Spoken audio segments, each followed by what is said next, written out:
Hello, everyone. Welcome to another installment of Open Air presented by the Harvey B. Gantt Center in Charlotte, North Carolina. I'm Dexter Wimberly, and today we have a fantastic guest, artist Ruby Onyinyechi Amanze.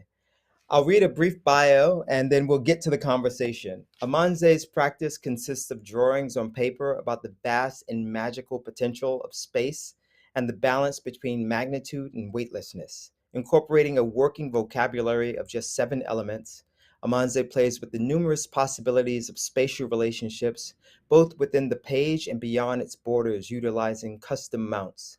Elements include swimming pools, architectural references, Okada, pigeons in flight, and Ada and Audrey, who masquerade as swimmers, divers, dancers, and pseudo-lovers. Since 2012, the drawings are an ongoing single body of work that speaks to the larger context of how one can move through space. As her practice has evolved, Amanze continues to hold the position that, though appearing representational, the drawings are non-linear and non-narrative. Recurring beings and inanimate objects have the same function, flat forms or shapes that interact or play, and endless configurations to suggest movement through space. Indicators of geography, time, and place have been removed to unify the objects as a collective while maintaining a sense of ambiguity. We'll dive deeper into all of this during today's conversations. Amanze has exhibited her work globally in New York, Johannesburg, Miami, Paris, London, and Lagos, including the California African American Museum, the Drawing Center, and the Studio Museum in Harlem. In 2019, she was named the Deutsche Bank Featured Artist at Frieze, New York. Her work has been collected by the Smithsonian, Deutsche Bank, and the Studio Museum of Harlem. Please join me in welcoming Ruby Amanze. How are you? Hi, Dexter. I'm doing great. How are you? Good, good. We need to get your video on. I can see you now. I can see you now. Thanks for joining us today. It's good to be here with you. We go way back, so having a conversation with a friend is always a plus. Absolutely, absolutely. And I'm excited to sort of hear what you've been up to. But the other thing I wanted to acknowledge before we get started deeper into our conversations, I want to congratulate you on your first solo exhibition in Paris that recently opened. I think it's your second show with Miriam Ibrahim Gallery. And I think the show is titled Poetics of Space and is on view through October 7th. Is that correct? That is correct. I just got back from Paris a few days ago.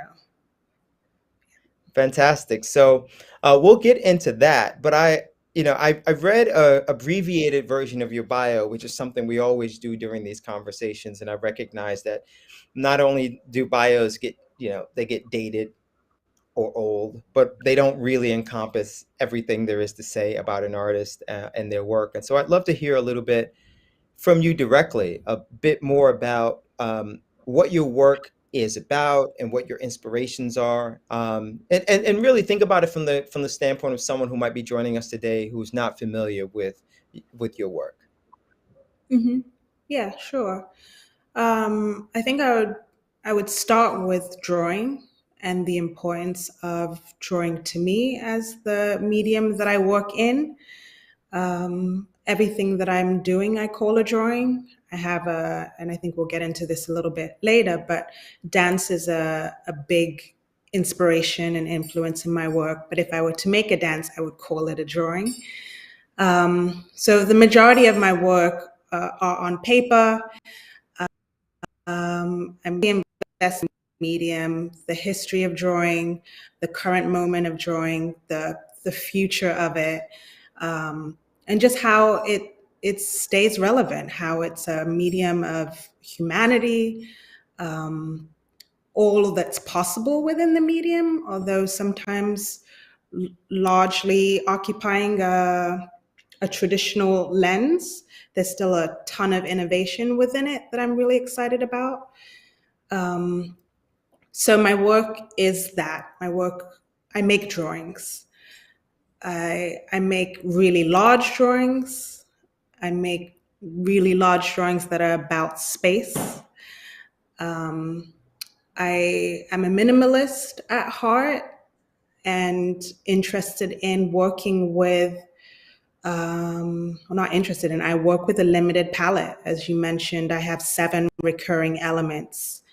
And though that is a restriction in one sense, it's also expansive to pare down what it is that you have available to you and then see and embrace all of the possibility that those configurations within those configurations.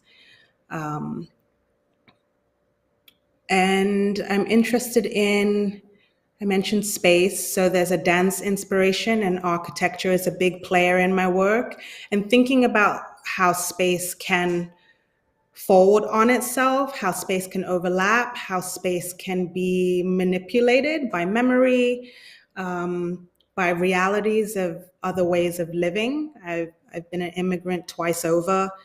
Um, so these narratives of people who move through the world differently, having lived in many places and carrying this with you at all times, what does that mean to space when you can make it up and fold it up and pack it along with you wherever you go?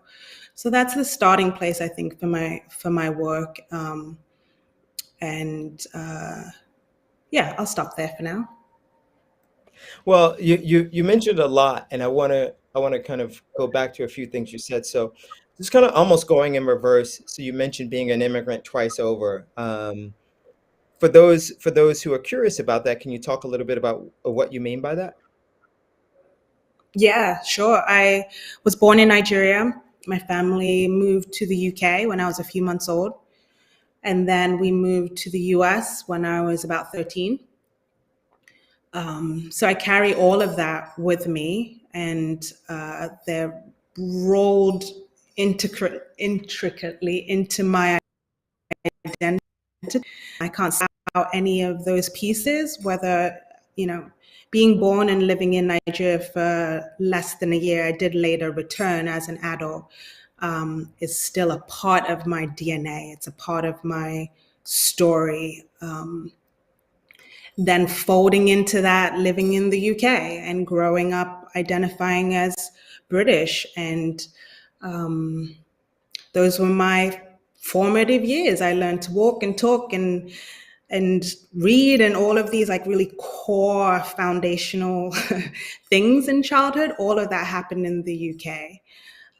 Then to add on top of that, moving to the US at a pivotal point, right before high school, and forging a new identity, coming into adulthood in the US, and later naturalizing and moving through the world with a US passport, but also kind of not fully, that's not all that there is. So all 3 continents and vastly different cultures are a part of me. Yeah, yeah, that's fascinating. And you and I met more than a decade ago, so it's really interesting to have followed your work and your career for this amount of time. And you've stayed very true to I won't call it your original thesis, but in a way, I remember our early conversations 10 plus years ago, and your interest in drawing and your interest in paper in particular, and how you have kind of stuck to that and grown and really pushed that medium to, I think, extraordinary heights. For a lot of people, the distinction between painting and drawing isn't as clear, and I'd love to sort of hear a little bit about like why you have stuck with drawing and sort of steered clear of painting, which a lot of your peers or contemporaries, so to speak, have sort of delved deeper into other media? Dexter, you trying to get me in trouble. This is a heated conversation, drawing versus painting.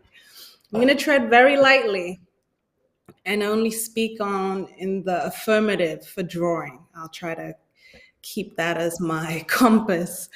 Um, yeah, I just really love drawing. Um, I think I can go into many directions as to why. I'll try to maybe hit on a few of them. Um, the love of paper, I think, first gelled as a medium that I wanted to work with. I think through textiles. So in undergrad, I studied textiles, and for me, that was screen printing, a lot of dyeing and mixed media, and just like manipulation of fabric more so than weaving and the likes. So that sense of working with a material that was, in many cases, a natural fiber, a natural woven fiber, that could be manipulated quite extensively, somehow brought me back to paper, and seeing the connections between paper and fabric. And the paper that I work with is also a natural material. It's 100% cotton. Some of it in previous bodies of work have been handmade and have a certain texture and an edge to them that I really enjoy. But that was one of the holding places for me in choosing drawing, is the substrate of paper as a living, breathing material that can be embedded into. And I love the contradictions that it comes with, that it's both strangely strong and always inherently fragile. That it can, be destroyed in an instant and can last for centuries and centuries. I think there's something a bit trickster in its nature and how it operates and how we understand it, which I'm fascinated by. And it holds. It's like a friend. It feels like a something that you can talk to, that you can sit and speak back and forth. There is something about drawing that feels like a conversation, a very organic, natural human conversation. It's not, it comes with its flaws to sit with you. It comes with its, all that it is. It doesn't, though a trickster, it also is like, here I am, this is me. And I really enjoy that back and forth, and what's possible when I show up in my humanness and paper shows up in its humanness. And I can't lie, and it can't lie, and we can share secrets in a pure and raw way that I think is very unique to the medium. And so can you talk a little bit about these seven elements and why you decided to, and I hate using the word limit because I think that there's a lot of breadth and depth even within those elements that you've sort of like focused in on. But why those seven elements? And why the sort of like recurring themes? What does that mean to you? Yeah, I started with more elements that over the years have been edited out for different reasons. The body of work that I'm still in began in 2012 when I was living in Nigeria and developing a language to, through the drawings, to speak about my time there and what in the earliest chapters it meant to be an alien and a native simultaneously. I didn't want it to be a story about me. So the first character was a likeness of me drawn from my representation. But to avoid it becoming too, oh, that's Ruby and this is about Ruby and that's a self-portrait, I started to add characters, like to create some, like, so one by one, other characters joined. Audrey, the leopard, the motorcycle that's right behind me. Swimming pools are the most recent, birds, the paper itself. But the ones that got removed in the past few years just didn't resonate anymore. And I wanted to only work with forms that still felt necessary. I didn't want to keep around forms that were cute or other people liked or that had been with me and I had some attachment to at some point. Once it felt like I no longer have a need for, let's say, merman, goodbye.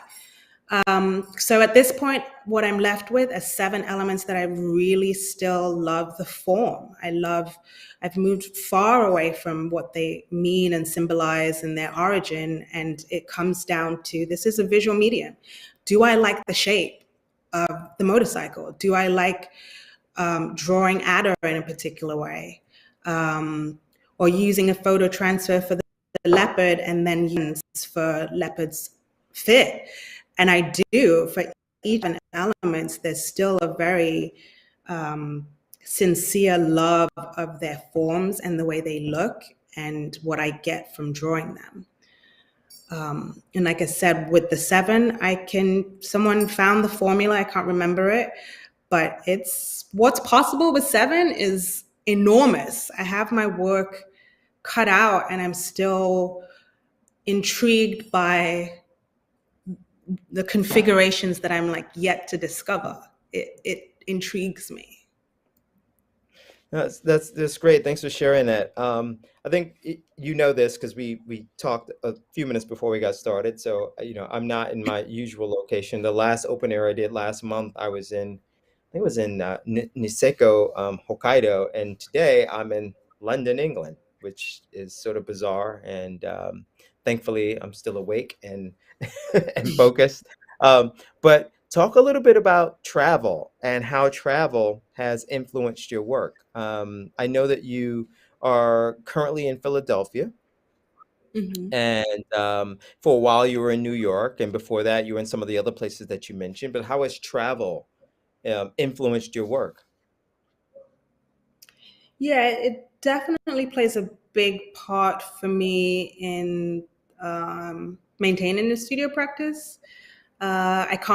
My work doesn't travel with me 95% of the time. I am quite rooted in these 4 walls of my studio, but I need to leave here and reset and see other places and just be somewhere else often. I think it maybe is connected just to that being the framework of how I came to be from a lot of crossing oceans. So it's in my blood, it's in my spirit. It's something that I need. And when I do travel, I don't like to do a whole lot. It's not so much about holidaying or like seeing sights. Like I just kind of want to leave here, go somewhere, anywhere, and be there. That's it. And that simple yet enormous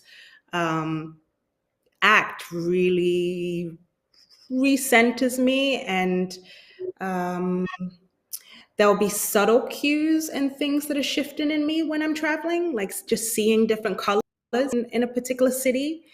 Architecture as one of the references in my work is always something that my eyes are just like attuned to passively, that I'm looking at windows, I'm looking at the sides of buildings. But I try to keep it in I try to keep it passive and just lightly consume wherever it is that I am.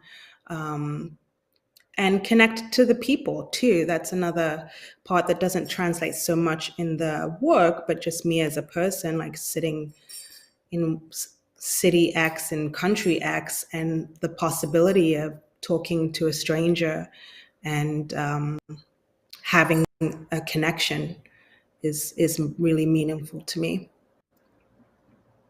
That's great. I want to start looking at some of your images, but before we do that, and I know that the magicians behind the scenes will get the first image up, but can you talk a little bit about your show in Paris, and the theme behind the show? I know that the images we're going to look at now aren't necessarily images from that exhibition, but I'd love to Mhm. sort of hear a little bit about it. Yeah, yeah, yeah. Um, the work, since it is a continuation of a body, um, there will always be recurring characters in any of my shows. And what I try to do for each show is not reinvent thematically, but explore new ways of presentation as one key component. I'm dealing with space within the drawing plane, so it's also important to me to engage with the space in of how it's shown, how it exists in the room that it's in, how the viewer interacts with it. So for this show, continuing that work and back to the drawing board and the collaboration with fabricators and people who can think spatially in a different way than me. We collectively came up with some new presentations that I'm so excited to have actualized as a piece that's on the floor, and there are pieces that cross two planes and come out of the wall. So that's a big piece of this body of work. And also um, working with a really large scale. My work is already quite large, but there's another element that I just keep getting pulled back into. It's like monumental, for lack of a better word, and using paper not framed, not um, formatted into any structure, but paper hanging as paper, and just a whole lot of it.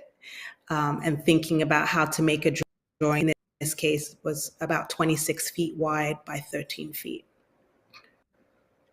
So we're waiting for the slideshow to begin, but I'm like sort of thinking about sort of the linear sort of timeline, um, as you're mentioning these things about scale and what have you. So if I'm not mistaken, it's been 10 years since the first exhibition, more or less 10 years since the first exhibition that we collaborated on.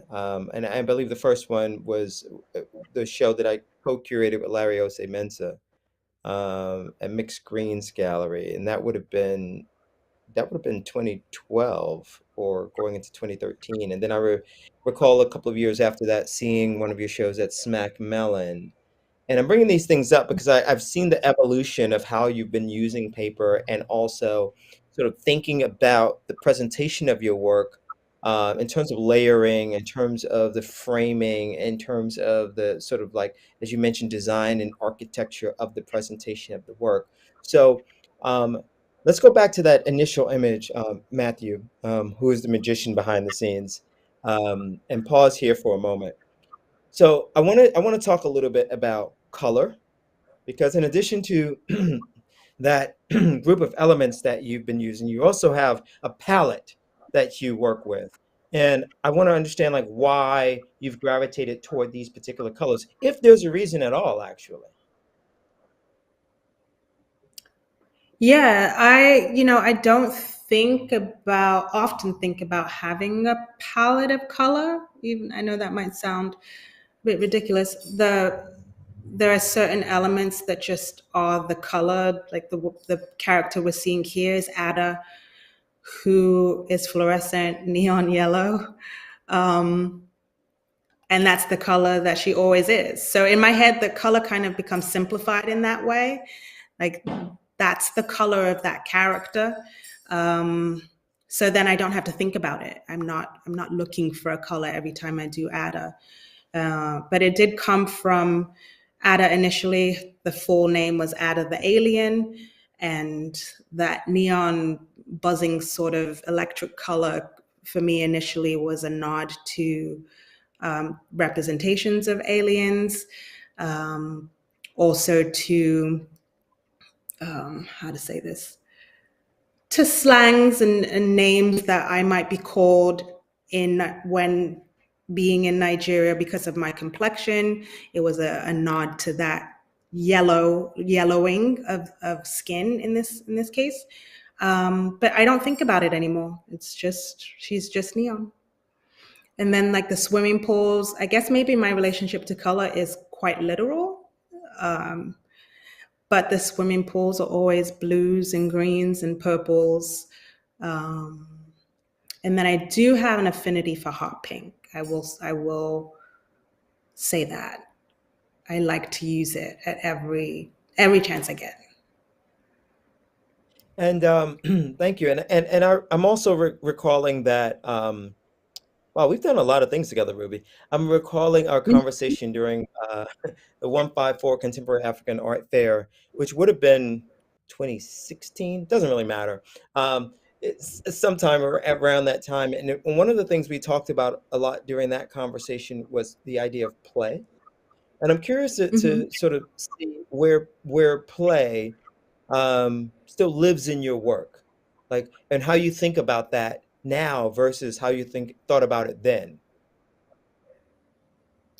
Yeah, play is still a strong part of the work for me. I would now put it in line with design, um, and space. The manipulation of space feels like a game. And because the drawings are rooted in that, they are about space and how to construct it in an imaginary sense.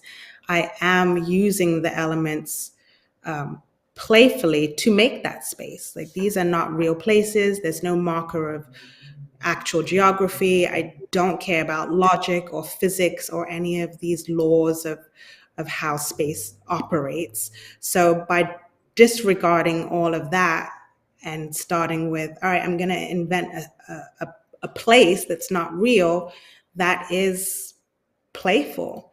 The way the characters move through that often has an element of, I wouldn't say humor, but certainly absurdity. That's a word that I think about in my drawings. Um, I play with the edge. I flirt with tension. I make things. I put together things that don't make sense. I'll put a swimming pool underneath a motorcycle because that makes sense to me in this world. But these sorts of combinations and relationships I find to be playful in the way that I'm using them. And when you have the limitation of seven, moving any of those things around is a game. It's a puzzle. I can use numbers 1, 2, and 5. I can use 1, 1, 2, 7, 3. All of these configurations are ultimately different answers to a ridiculous question. That makes And some I sense. I love what you said about not adhering to sort of like the laws of physics, or the the logic of I guess this like the world. And let's advance to the next image, and I'll get into the question that I have. So your work has scaled up dramatically over the years.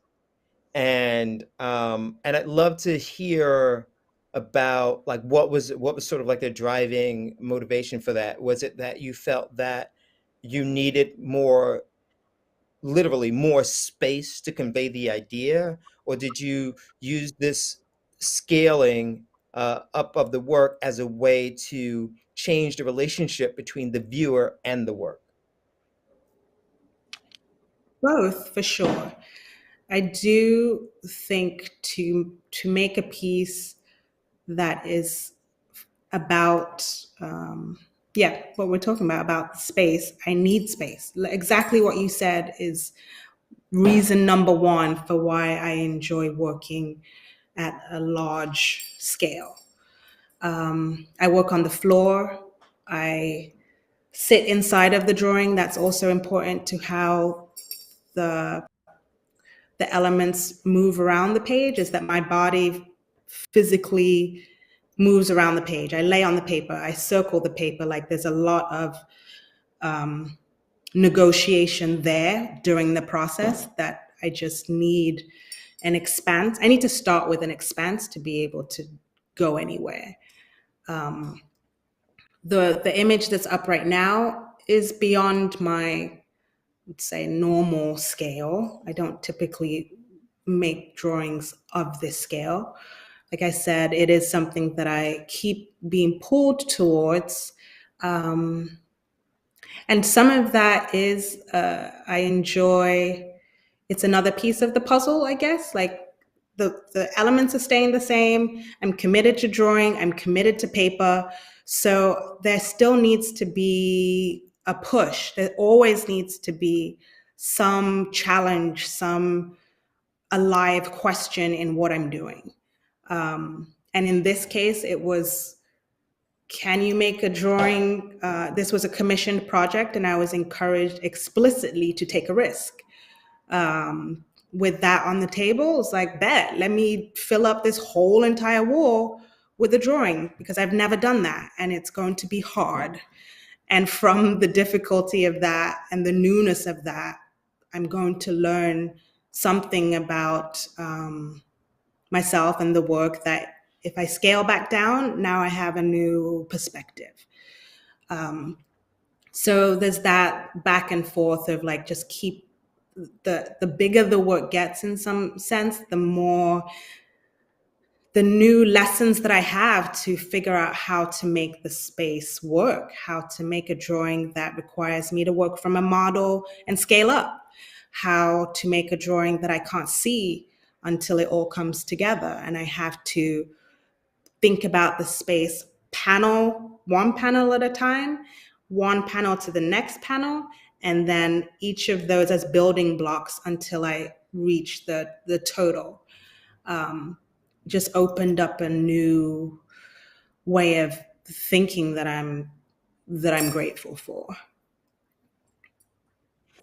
And let's advance to the next image. And I was just thinking as you were talking about that.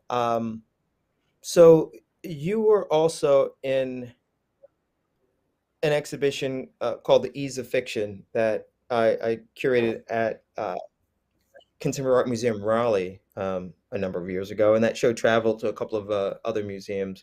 And I was thinking about like your relationship to the work, the physical work that you make, and how oftentimes the work is not framed, and it sort of it goes through this process that paper naturally goes through when it isn't framed, which it means it changes, it shifts. um, I want to hear a little bit about how you've sort of like thought about that from an exhibition standpoint and from a practicality standpoint. Have you sort of decided to place the paper on substrates? Have you decided that you'll still have the paper just rolled and it's directly on the wall? Like, what is your thought process around more of the like the practical aspects of presenting the work publicly? Yeah, as a lover of paper, the options of how to present paper are available to me at different points. I don't have a singular commitment to the presentation. I have a commitment to the medium. And because paper can do so much, it can, in this instance here, be in this was a roll of paper that I'm cutting from. So it has its natural weight. If it hits the floor, it'll curve. There are undulations in it that occur that I can play up, which I do in this case. And it almost like nods back to fabric, like we talked about earlier. That's one presentation that I embrace. In a completely different direction, I like frames, and framing paper is an option that's available to me too when it makes sense. A good shadow box is fantastic. Paper floating inside a frame. And then frames where I can work with someone who's building them by hand and really having control and participation in the design of it as an object. So it's not just a framing device as a secondary thing, but that it can be more intentionally a part of the work, is something that is an ongoing inquiry for me. And most recently, the work in Paris is dry mounted on die bond. Never done that before at this scale, but that's the first time that the work has ever been flat, which is it's simple, but it's hard, and it's not. Paper doesn't want to be flat, The scale of, okay, I'm going to take this material and I'm going to do to it what isn't natural. And what comes from that is a crispness and a cleanness, and it can float on the wall in a different way. And I loved it. And I can be in the middle with a frame and enjoy that for what it is, especially when I can angle it and do funky things. And then I can also just be like, this is a roll of paper. I'm not trying to transform it into anything else. It's going to live with every dent and ding and rip that occurred in the process. I also very much embrace. So I'm all over the place in presentation, and I use any and all of them as they make sense to me. Do you, I mean, it's maybe kind of an odd question, but do you have a preliminary sketches before you go into the larger work, or is it sort of you already have a general idea of what you want to create and you just get straight to it? Um, I'll I'll start with sketches. They're not very concrete. It's more um, a moving of an element, across the page. So my sketches might be X's within a rectangle. Um, they might just be blobs on a paper. But I'll start with something to just map out the composition and the movement across the page. Do I want to engage the corners? Do I want to butt something up right to the edge or not? Do I want to go central? So those sorts of decisions happen in a sketch. And then I'll begin. I also will at that point decide who's come into play. Is this swimming pool plus adder plus bike, or a bird's making an appearance? I'll decide some of those things up front. And then when I begin drawing, I'll say 50% of that goes out the window. And the drawing, then I mentioned it's a conversation. The drawing is like, do this. No, not that. And we'll go back and forth, and it will make itself in some regard. And I have to let go of what I thought I knew and see where the drawing takes me. Well, I have a lot of other questions. Let's advance to the next image. And so I so go I have an oddly elementary, almost elementary school question. I love elementary ones. Uh, how often do you erase? Is it sort of when you put the mark down, is the mark permanent? Hmm. sometimes. Um, I think when it is, it's a last minute decision that I didn't foresee, and it comes in crystal clear when I think I'm done and everything is set. Then a, a voice basically is like, put a line right here, and there's a little trepidation because it's like we're at the finish line. Um, but I think it's only in those, or mostly in those sorts of instances, when I'm putting down something and it is bold and it is sure, and I'm not touching it. Beyond that, I I have a ton of erasers. I'm not opposed to erasing. Paper is still funny in that you can erase and it's still there. So I also let that be true as well. That I'll half-heartedly erase, knowing that there'll be a little ghost, um, or I'll have a bunch of marks on the paper and I'll decide to erase half of them and leave the other half. So those decisions are kind of fluid in the moment. It seems to me that you're using paper almost as a sculptural, uh, like like I won't say tool, but like almost as an object or material to create three-dimensional spaces and objects. I mean, perhaps that's just my perception or its reality, but are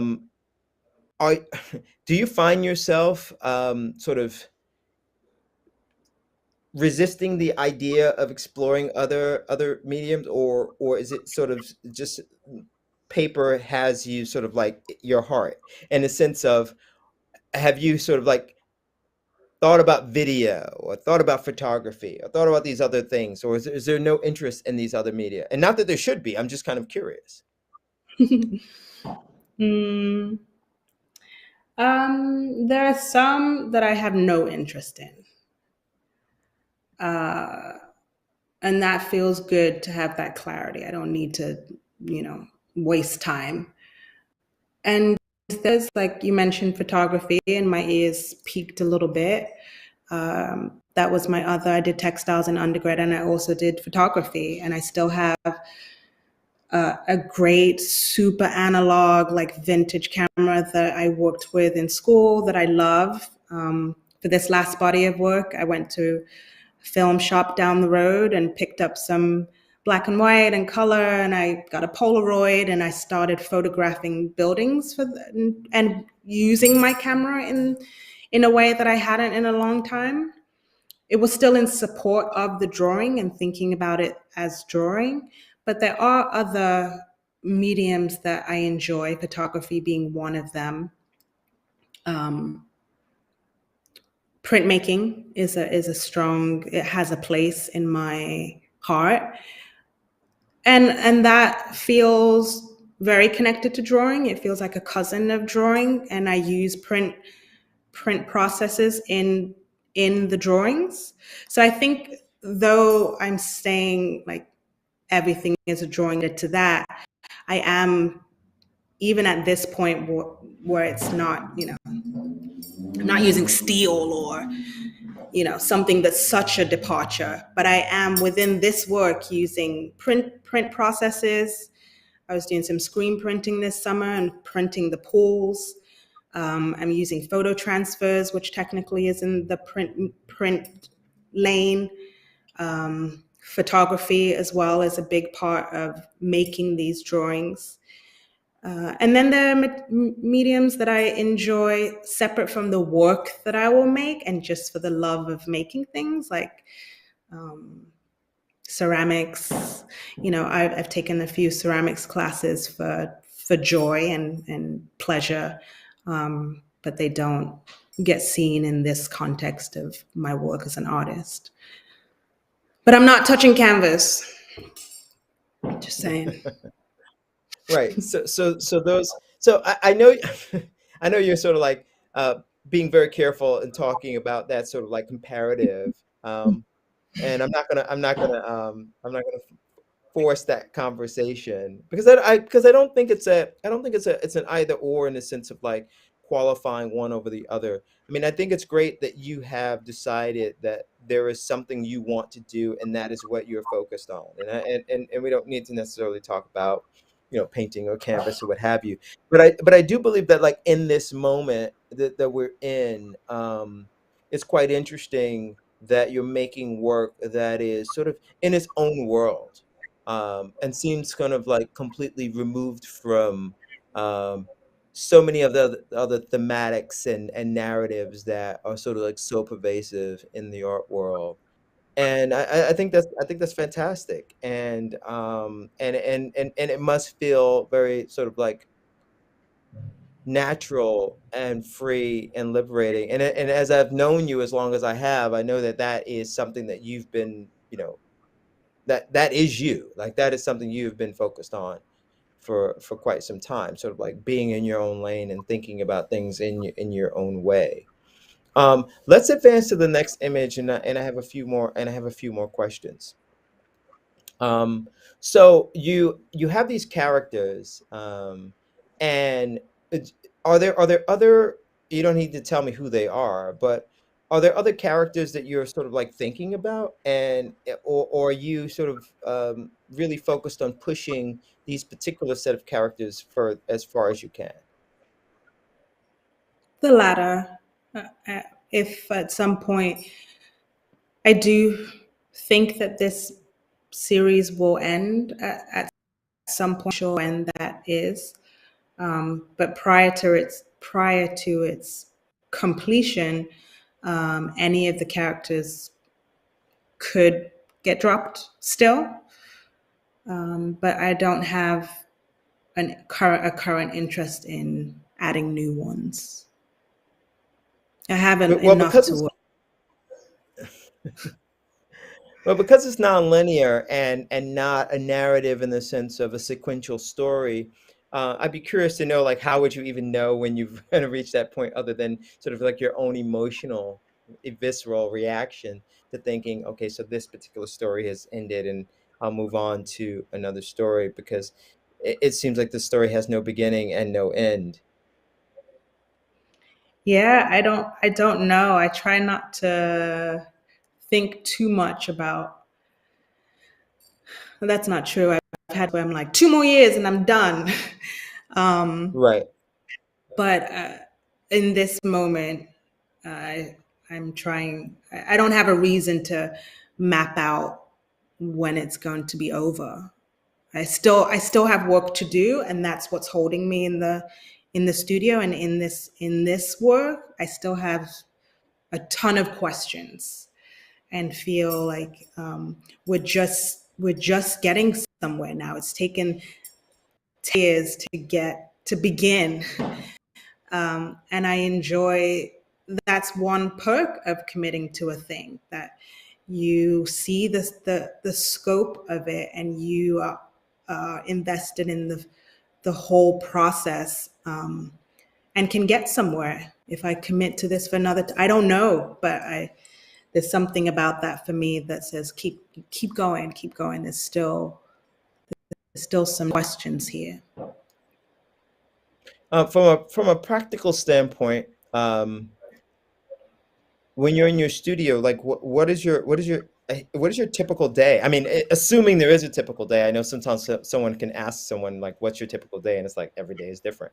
But are you the kind of artist where you say, "Okay, these are my studio days, and and I produce what I can in that time," or are you in the studio every day? Um, Curious to Oh, know. yeah, I'm a studio rat. I'm just built like that. I like being here. It's my job. It's my soul's work. um, so I it's a daily practice for me. Um, I've become more open in the past few years to loosening that grip a little bit and allowing for um, just more play, back to play. Like I love seeing my friends and leisurely lunches and happy hours and just things that will ebb and flow and cut into a studio. I'm not gonna turn down, happy hour because I got to be in the studio. Um, but I do like to come here every day, and I like to come in the morning. I'm also a morning person, and I'm an athlete as well. And I'm a studio rat and I'm a gym rat, and there's some structure that both of those things provide, um, and discipline that I need and enjoy. And when I'm here, I can be here for hours and be quite content, but I'm not like working the whole time that I'm in the studio. So I also will say that I like to be in the studio every day, but once I'm here, it's kind of, there's a lot more flow within. Once the door's closed, I'll do a little of this, a little of that. And I don't, yeah, I let the day within the studio move me, as it will, but I will be here. I remember visiting your studio when I believe you were an artist in resident at Queen's Museum, and there were some roller skates in your studio. So Mm. I don't know if you still roller skate, Haven't in a but long time, but fun chapter. but I'm curious to know, like, what are the other things that you enjoy doing unrelated to art? You mentioned the gym and mentioned being an athlete. Is that running? Is that just sort of like lifting weights? Like what? And again, I'm not trying to be like super personal, like all in your biz, but I'm curious to know, um, y- like when you're not making art and dealing with like family life, because I know there's like family life, but like, what are the other things that you enjoy doing? Working out is one huge one that I've been doing, and an identity, part of my identity. As long as I've been doing art, that's been on the flip side for me, and has supported me. My sport is running, and I think that there's no coincidence there. Like running and drawing feel like the same thing. Explain that. So uh, that doesn't make sense to you. I'm just kidding. Running is like, well, both being super analog and requiring very little in the traditional sense. I'm talking about drawing on paper, and I'm talking about putting on sneakers and going out for a run, require very Right, little additional equipment, right. or external anything. It's between a person and that thing. And they are both as old as time, and just to being human. Humans make marks, humans draw, whether there's that awareness of it. That is what it is. We signify our personhood by making marks, and running feels like the physical counter to that, or the physical. Yeah, it's the same thing. We run and move our bodies, or walk. Let's put that in the same category. It's just a urge that we have had forever. And it's not. They both are like chipping away at a mountain with a fork. There's no fast way to circumvent the task. If you're running a marathon, you're doing one step at a time until you cross the finish line. And if you are drawing in a particular way, like you're scraping silver shards from a utensil onto a piece of paper. So for me, they're the same thing. Yeah, I love the idea that they're both ancient, and that's something I hadn't considered when I was asking the question. Perhaps I may have arrived at that if I thought about it a bit more, but I do think that's a pretty profound comparison between those two things. And we're coming, believe it or not, we're coming down to our final like 4 minutes here, 4 or 5 minutes, which is kind of amazing how quickly these conversations go by. Let's Mhm. advance to the next image. I believe we have a couple more, so I don't want to leave anything out. Let's talk about the motorcycles. Like when did that arrive, if you can recall, into your work, and what does it signify? Yeah, the motorcycles were in the first wave of characters, and I'll say first wave are the ones that were born in Nigeria. So that's 2012 to 2013. Um, they are all photographs that I took while I was there. Um, I sometimes will call them Okada, and that's just the pigeon slang street name for the motorcycle taxis that are commonly used. These ones in Nigeria, obviously, but also all over the world in different formats.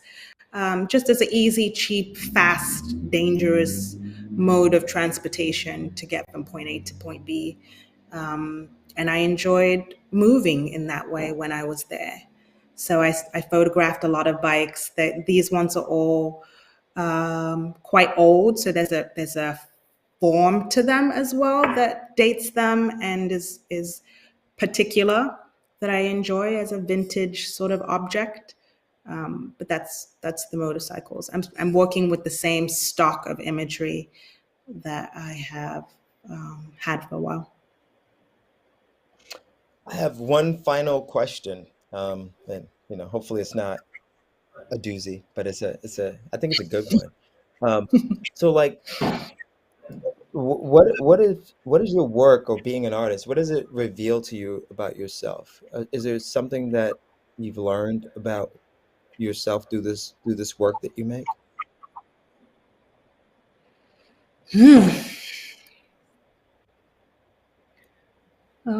Something that I've learned about myself through this work. I I don't know if I connected with playfulness prior to making this work. I have jumped in wholeheartedly to that and have learned that I guess it was in me and has been activated through drawing in this particular way. I have learned that I like to do different things as much as I am, I keep saying like drawing, I'm committed. The different modalities that I draw with, I started to realize, well, because I need variety. I need my brain moves quickly and I get bored as well. And I like drawing with a pencil and being very, you know, there's no fast way. We've talked about that, to just kind of sit with a thing and represent something and it looks like that. And I also then will need to balance that out with an ink wash and then to balance that out with a photo transfer. So all of these ways that I have now built into my practice, I think um, coincided with me learning that I need the variety um, and I need to keep having the questions and to not have too many answers.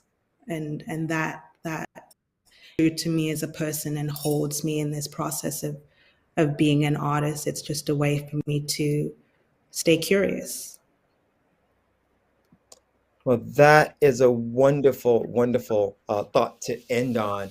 I want to thank you for participating in this open air virtual studio visit, and for putting up with my questions. I had like 50 more, but I know that we've come to the end of the hour. So this is the point where I say our final words. But I again, I want to thank you for your generosity and your openness through this conversation. And now I'll get to the formalities of the final words for today. So thank you so much, Ruby. Thank you, Um, Dexter. Of course, of course. The Gantt Center's goal is always to provide programs that inform and inspire. The support of viewers like you allows the Gantt to expand its reach and further develop programs like Open Air. You can lend your support to the Gantt Center by texting Give to Gantt to 91999. Also, be sure to subscribe and like this channel for future programs and to find out when new content is uploaded. We thank you all for joining us for another great conversation, and we look forward to joining you next month for our open air with artist Kennedy Carter. Have a great evening, and everyone be safe. Thank you.